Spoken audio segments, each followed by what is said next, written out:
Hi, I'm Ben and welcome to my kitchen. We are Barry, Ben, Jamie and Mike, the guys from Sorted Food. When it comes to cooking, everyone likes different things, so today join us in one of our homes to see what we love to eat and why. Get ready, because we're making it personal.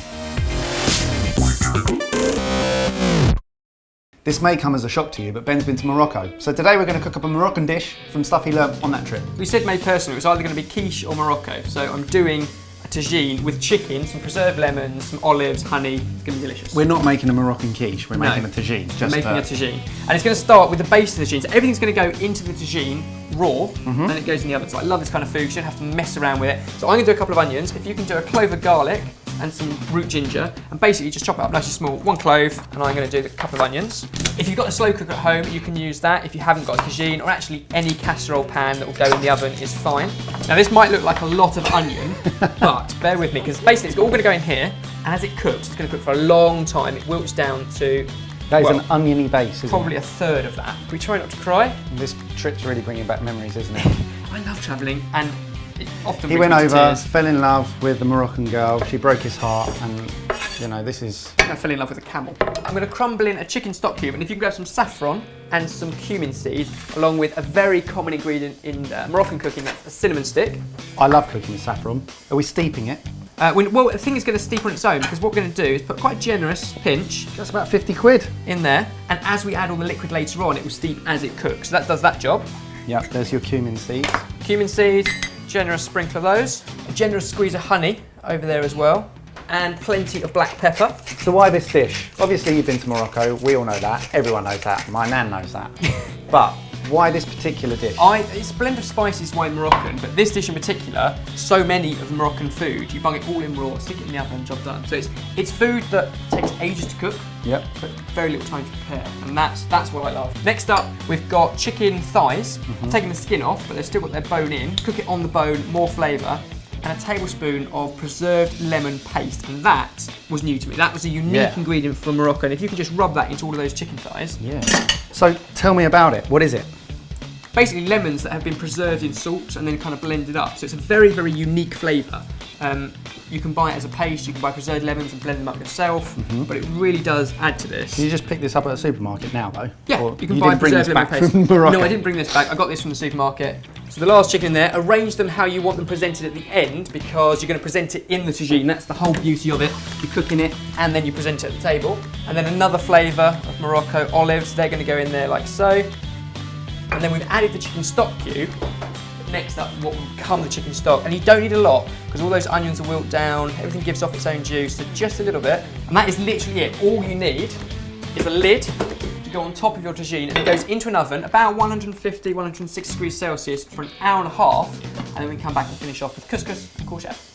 I love to travel, I just don't do nearly enough of it. Now these are some of the snapshots from places I've been. I'm no photographer, this is definitely Instagram and filter heavy. But basically we've got Costa Rica, LA skyline, Portugal, New York, Morocco, Goa. And it's not just photos that I like to bring back. I also bring pointless little mementos like Moroccan teapot, Goan monkey, Costa Rican drum, Thai fan with elephants. I'm a bit of a sucker for souvenirs. After an hour and a half of cooking, that's our tagine. Smell that. Oh, that smells great. Now we're talking. At this point, I'm going to put it back into the oven without the lid to carry on cooking for another half an hour. You can just grab the door. Yeah. Which gives us plenty of time to cook something to go with it, in this case, courgettes. So I've taken a courgette, stripped up into battens, and they're just going to go into a tray, along with a drizzle of oil, some cumin seeds, and plenty of salt and pepper. Now I wanted to put some sumac onto this. Yeah, tell us about that, Ben. Which I love. It was an ingredient, it's not traditionally from Morocco, but I first had it in Morocco. But I was so excited by it, I brought it into the Sorted studio to let everyone have a sniff of it, and I left it there. So we're going to just go with cumin, black pepper, and salt. The worst thing about that story is it's true. New ingredients, when you've been cooking for many, many years, it's exciting to come across new ingredients. Yeah. So these are going to go in the oven as well with the tagine. And another ingredient that was new to me that I brought back from Morocco was argan oil, and we're going to put that into our couscous. They farm this in a very interesting way, don't they, Ben? Well, it's kind of native. It's an argan nut which grows in the Atlas Mountains in Morocco. Only in the Atlas Mountains? Yeah, so it is native to there, which is why it's so expensive and things like that. But if you ever go there, look at the argan trees because they're full of goats. And Yeah. that sounds ridiculous, but the goats love the nuts and climb the trees to eat them. And as you're just driving past, it's just a tree with goats in it. I'm really It's interested in amazing. what this is going to taste like because I've never tried that ever. I've heard they put it in, you get it in cosmetic products and stuff like that. It's good for your hair, good for your skin, good for nails, but they also have it for culinary uses. So equal quantities of couscous and boiling water. And as you know, that's all we're going to do to our couscous. So this isn't the traditional method they use in Morocco. It's definitely our cheats version. They would kind of steam it over with muslin cloth over a steaming pan in a double boiler. This is so much easier. A little bit of our oil, and then if you can just juice all of our lemon into there, that would be great. We're going for the whole lemon, are we? Yes, it's really quite citrusy. I'll season it up, and then plenty of fresh herbs. And I've gone for parsley, mint, and coriander. Couscous needs a lot happen to it, so the oil, the lemon, the seasoning, and these fresh herbs is what's going to help here. Another Moroccan delicacy that Ben was raving about is their mint tea as well. I mean, you've got a bit of an affinity with mint as it is, but then he went over to Morocco and it blew the whole thing wide I fell open. in love with the place because the amount of fresh mint. There was a market stall, right, that was just like a man. You could only see like his eyes above this just mound of fresh mint. It was amazing. You grip some coriander off, that's the one nearest the cupboard. Perfect.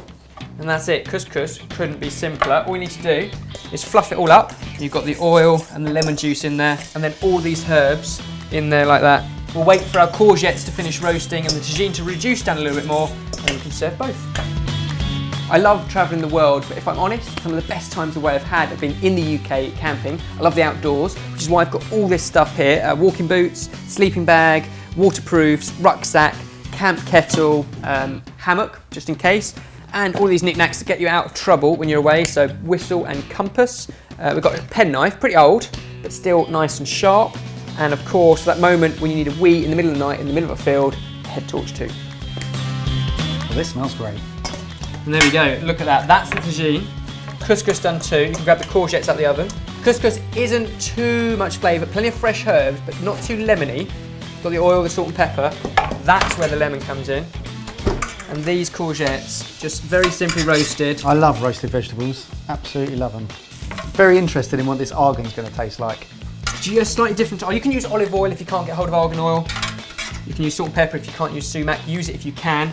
There we go, the courgette, the couscous, a final garnish of coriander. Beautiful. That is a chicken Moroccan tagine made for Ben by Ben. Sorted.